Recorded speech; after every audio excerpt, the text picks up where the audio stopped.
صلی اللہ علی محمد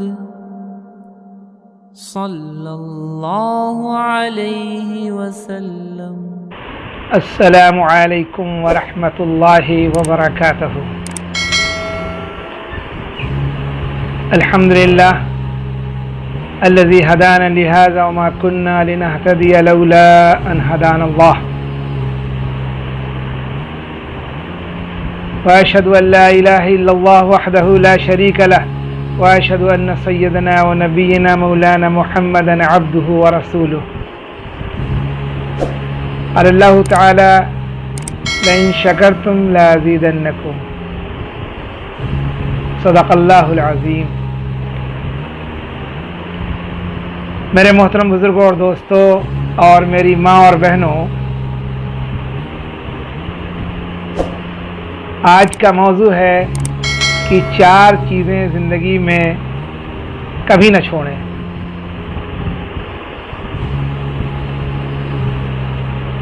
وہ کیا 4 چیزیں ہیں؟ غور سے سنیے، درود شریف پڑھ لیجیے۔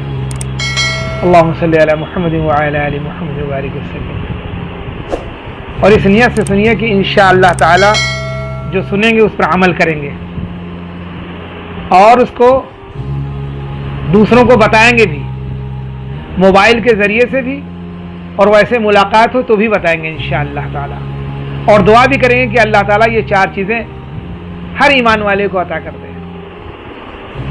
جس نے کلمہ پڑھا لا الہ الا اللہ محمد رسول اللہ، اللہ سب کو یہ عطا کر دے، سب میں یہ 4 چیزیں اللہ تعالیٰ پیدا کر دیں۔ پہلی چیز کیا ہے؟ شکر کرنا نہ چھوڑیں۔ اللہ تعالیٰ کی بے پناہ نعمتیں ہمارے ساتھ ہیں۔ کچھ ایسی نعمتیں ہیں جن کو میں جانتا ہوں اور کچھ ایسی نعمتیں جن کو میں نہیں جانتا ہوں، ان سب پر شکر ادا کریں۔ ظاہری طور پر آنکھ ایک نعمت ہے جسے ہم دیکھتے ہیں، اس آنکھ کی قیمت کسی اندھے سے پوچھیے۔ کان ایک نعمت ہے جس سے ہم سنتے ہیں، جو بہرا ہے اس سے کان کی قیمت پوچھیے۔ دماغ ایک نعمت ہے، جو پاگل ہیں ان سے دماغ کی قیمت پوچھیے۔ زبان ایک نعمت ہے، جو گونگے ہیں ان سے زبان کی قیمت پوچھیے۔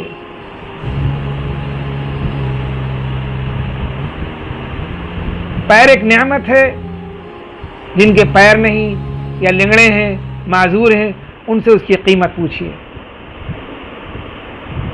ہاتھ ایک نعمت ہے، انگلی ایک نعمت ہے۔ جسم کے اندر پھیپھڑا ہے، جگر ہے، آنتیں ہیں، پت ہے، گردے ہیں، یہ ساری اندر کی جتنی بھی چیزیں، یہ بھی ایک نعمت اللہ نے دی ہے۔ اگر کسی کی کڈنی فیل ہو جاتی ہے پھر اس سے پوچھئے جو ڈائلسس پر ہوتا ہے۔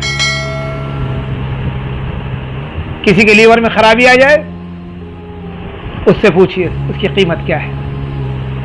کسی کا ہارٹ خراب جائے اس سے پوچھئے ہارٹ کی قیمت کیا ہے۔ صحت ایک نعمت ہے، بیوی بچے نعمت ہیں، گھر ایک نعمت ہے، سواری ایک نعمت ہے، ماں باپ ایک نعمت ہے، اچھا دوست ایک نعمت ہے،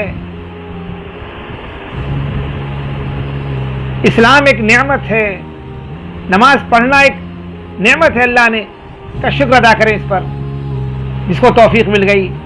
داڑھی رکھنا، نبی کی شکل کو اپنی شکل بنانا، شکر ادا کریں الحمدللہ الحمدللہ۔ یہ ساری چیزیں ایک نعمت اللہ نے دی ہے، اس پر شکر ادا کریں۔ جتنا شکر ادا کریں گے اللہ اتنا ہی بڑھا دے گا، زیادتی کر دے گا۔ تو شکر ضروری ہے، اور جو شکر نہیں کرتے اللہ ان سے اپنی نعمتوں کو چھین لیتے ہیں۔ تو ہم شکر گزار بندوں میں سے بنیں۔ اللہم اجعلنا من الشاکرین، اے اللہ ہمیں شکر کرنے والوں میں سے بنا۔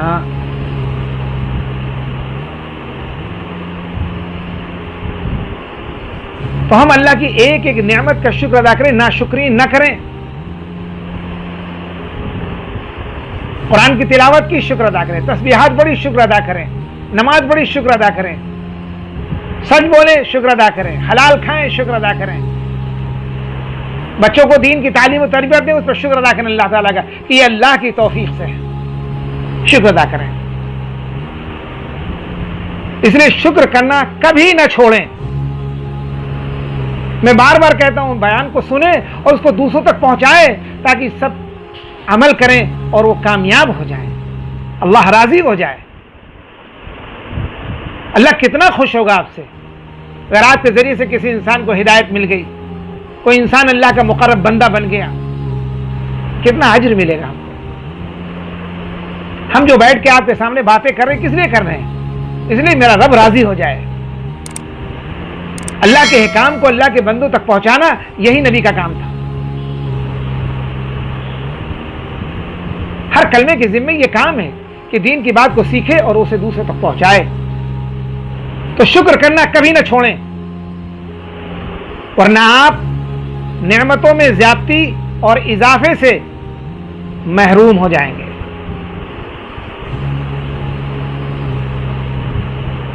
شکر ادا کریں گے، نعمت میں اضافہ ہوگا، اور شکر نہ چھوڑ دیں گے تو اللہ کی نعمت سے محروم ہو جائیں گے، کیونکہ اللہ تعالیٰ کا فرمان ہے لَإِن شَكَرْتُمْ لَأَزِيدَنَّكُمْ، اگر تم شکر کرو گے تو میں تم کو مزید دوں گا۔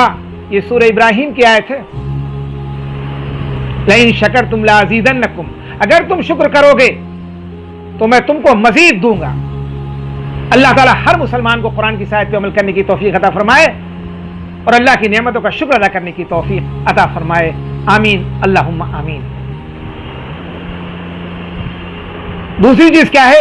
اللہ تعالیٰ کا ذکر نہ چھوڑیں، اللہ تعالیٰ کا ذکر کبھی نہ چھوڑیں، ورنہ آپ اس سے محروم ہو جائیں گے کہ اللہ تعالیٰ آپ کو یاد رکھے۔ ذکر کرنے والے کو اللہ یاد رکھتے ہیں اور ذکر نہ کرنے والے کو اللہ یاد نہیں کرتے، اس کو کوئی مارے پیٹے کاٹے اللہ کو کوئی پرواہ نہیں اس کی، کیونکہ ذکر کرنے والا زندہ ہے اور ذکر نہ کرنے والا اللہ کی نظر میں مردہ ہے۔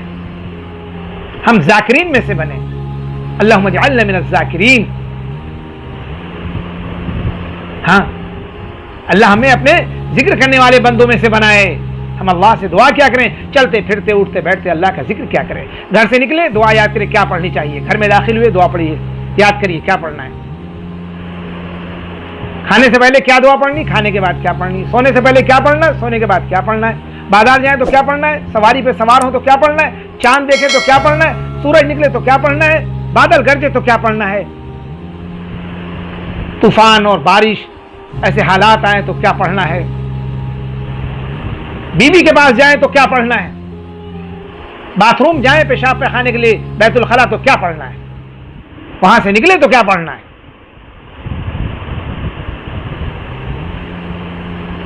ایک ایک چیز جو اللہ کے نبی صلی اللہ علیہ وسلم نے ہم کو بتایا ہے، یہ صرف یہ اذکار ہیں، ہم ان کو یاد کریں اور اپنے بچوں کو یاد کرائیں اور اس کو اپنے معمول میں لے آئیں، اور صبح شام کی 3 تسبیح، تیسرا کلمہ، درود شریف اور استغفار، اس کو کبھی نہ بھولیں۔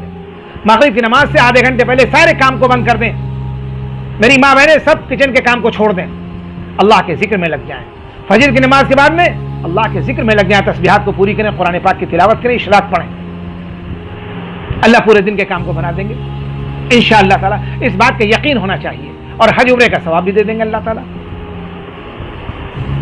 تو اللہ تعالیٰ کا ذکر، اللہ کا ذکر کبھی نہ چھوڑیں۔ سونے سے پہلے کیا ذکر ہے، سو کر اٹھے کیا ذکر کرنا چاہیے، یہ سب یاد کر لیں۔ جب ذکر کرتے رہو گے تو موت آئے گی تو زبان پہ اللہ کا ذکر ہوگا، لا الہ الا اللہ محمد رسول اللہ، اور اللہ جنت میں داخل کر دے گا۔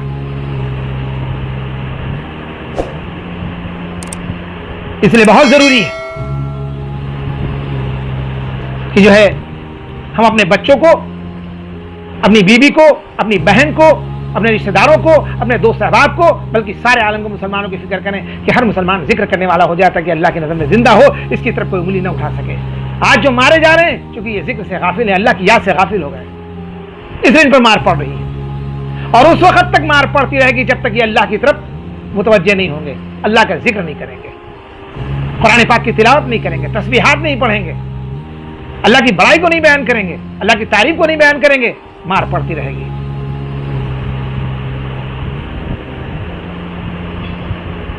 تو اللہ تعالیٰ کا ذکر نہ چھوڑیں، ورنہ آپ اس سے محروم ہو جائیں گے کہ اللہ تعالیٰ آپ کو یاد رکھے، کیونکہ اللہ تعالیٰ کا فرمان ہے فَاذْكُرُونِي أَذْكُرْكُمْ، یہ سورہ بقرہ کی آیت ہے، تم میرا ذکر کرو میں تمہیں یاد رکھوں گا، تم مجھے یاد رکھو میں تمہیں یاد رکھوں گا، یہ قرآن کی آیت ہے۔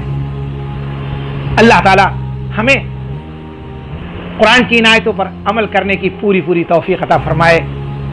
اللہ کی ذات اقدس سے قوی امید ہے کہ انشاءاللہ قرآن کی ان آیتوں پہ عمل کر کے اللہ کے محبوب اور برگزیدہ بندوں میں شمار ہوں گے۔